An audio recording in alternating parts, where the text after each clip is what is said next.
2025 A-Level Combined Mathematics Paper 1 Part A, question number 8, the line and coordinate geometry question. At the start it says, let the point P be given by 2, alpha and Q be given by 1, beta, where alpha and beta are real numbers. It then says that the point P lies on the line L1, which is given by 2x minus y minus 1 equals 0. Alternatively, if you take the y to the other side, the line L1 would be given by y equals 2x minus 1. And then it says, the point Q lies in the straight line L2, which is parallel to line L1 and such that the acute angle between the line PQ connecting P and Q and L2 is pi by 4 radians. Now given this, we are asked to find the values of alpha and beta. To start off, consider the point P. The point P is 2, alpha and it is also on the line L1. Now since this point P, which is 2, alpha, is on the line L1, it must satisfy the line L1. Meaning that if for this x we substitute 2 and for this y we substitute alpha, we must get a correct solution and it should be equal to 0. So therefore we can say, since P lies on L1, the coordinates of P must satisfy L1, and therefore if we substitute those in, 2x, which is 2 times 2, minus y, which is minus alpha, minus 1 must be equal to 0. Rearranging, we can see this is going to turn into 4, this is going to turn into a minus alpha, on the other side is going to turn into plus alpha. So we have alpha is equal to 4 minus 1. So 4 minus 1, meaning that alpha is equal to 3. So we have already solved alpha. Now, to find beta, what we're going to do is to establish some kind of geometrical relationships between the line L2, the line L1 and PQ and this angle of pi by 4. Because if we can find L2 and some kind of relationship like that, we will be able to find beta, since the point that contains beta lies on the straight line L2. So first, as it turns out, the first thing we're going to have to do is to find the gradient of L2, because that will later allow us to find relationship between PQ's gradient, L2's gradient and this angle pi by 4. So to do that, first we're going to take a look at the things that we know. We know that L2 is parallel to L1. Now this is very useful, since two parallel lines will have the same gradient. So all we need to do is to find L1's gradient and then argue that since they are parallel, L2 must have the same gradient. So to start off, if we take a look at L1, L1 is not currently in the gradient intercept format. So it's not that easy currently to find the gradient of L1. We can of course rearrange it and do all of that, but we're going to have to do that first. So if we do that, if we write down L1, L1 is given by 2x minus y minus 1 equals 0, or alternatively, if we take this minus y to the other side as plus y, we get y equals 2x minus 1. Now this format is useful because this is the gradient intercept format, which means we can clearly see the gradient right here. The gradient of this line is 2.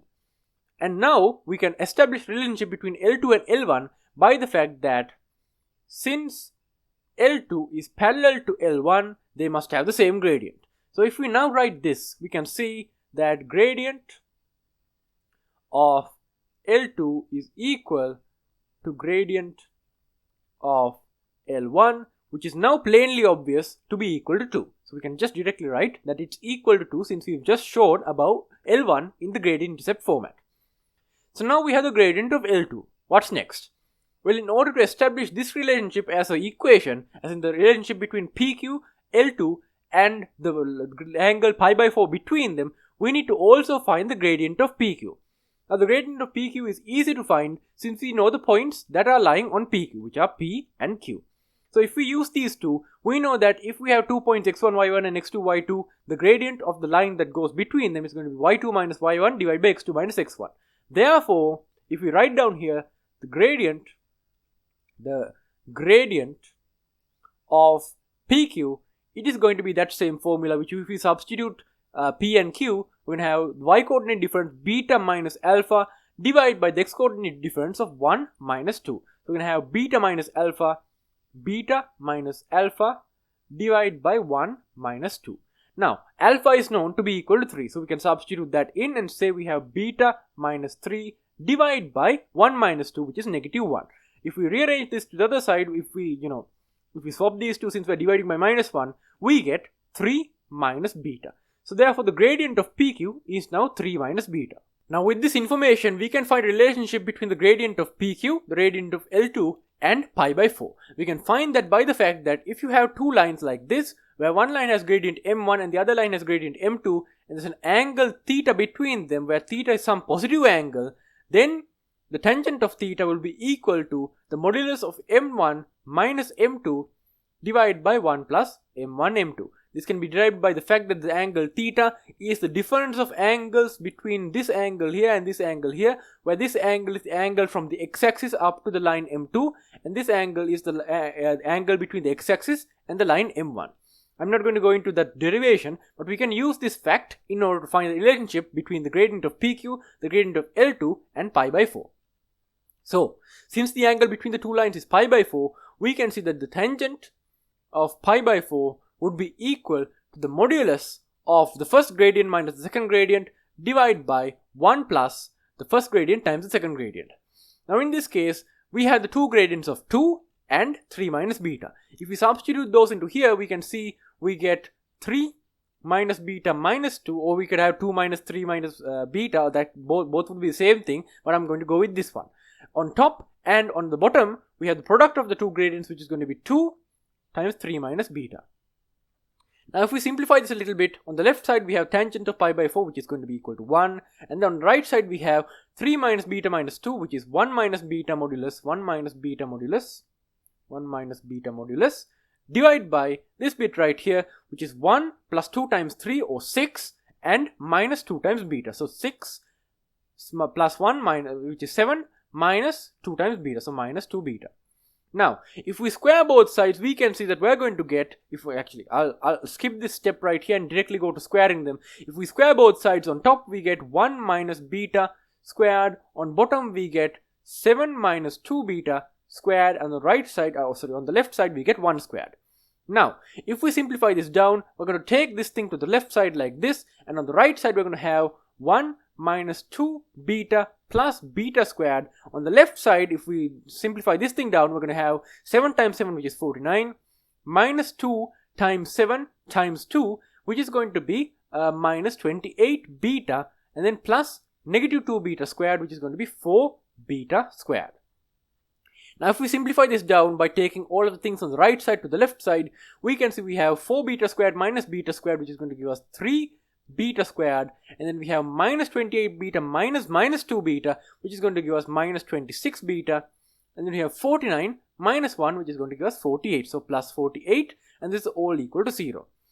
Now at this point you could either use the quadratic equation or you could use factorization. Now factorization in this case, I'll admit, is difficult to spot, but if you take a look, you can see that if you take this 3 beta squared and you do 3 beta squared, and then from this minus 26 beta you take a minus 18 beta out, the remaining part is going to be 8 beta. So we have minus 8 beta. And then if you take a look at this 8 beta and plus 48, you will see a factorizable pattern. Now this is difficult to spot, which is why most of you will probably go with the quadratic formula for this one.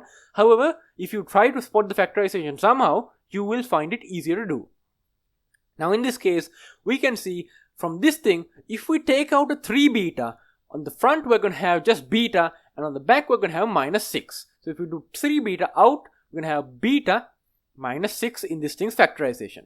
For the other part, if we take a minus 8 out, we're going to have a beta here, so we're going to have a beta, and then if you divide 48 by 8, we're going to have 6. So beta minus 6. And this is all going to be equal to 0. Now we can see we have a 3 beta times this thing and a minus 8 times this thing, which if we factorize, we are going to get 3 beta minus 8 multiplied by beta minus 6 equals 0. And now we can see we have two solutions. One solution is that 3 beta minus 8 is equal to 0, and the other solution is beta minus 6 equals 0. If 3 beta minus 8 is equal to 0 or beta minus 6 is equal to 0, we get the two solutions of first beta being equal to 8 on the other side divided by 3, so 8 over 3, or beta being equal to 6. So these are the two solutions for beta, and up here we had the one solution for alpha. So these are the answers for this question. Now if you consider the marks involved, the distribution of marks here, for the first bit where we identify that P lies on L1 and therefore alpha and 2 must satisfy this equation, giving us alpha equals 3, you get 5 marks. Then if you use the fact that L1 and L2 are parallel and find that the gradient of L2 is equal to the gradient of L1, which is equal to 2, you're going to get another 5 marks. Then after that, if you use this formula here and you find that the gradient of PQ is equal to 3 minus beta, you get another 5 marks.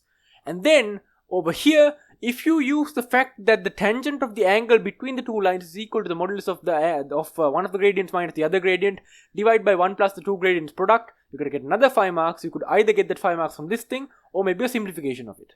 And then finally, if you simplify it down all the way to a quadratic equation, obtain the two solutions and write down the two solutions, you're going to get 5 marks from there. So this is the distribution of marks for this kind of question. If you have any feedback, post them in the comments down below. Thank you for watching and goodbye.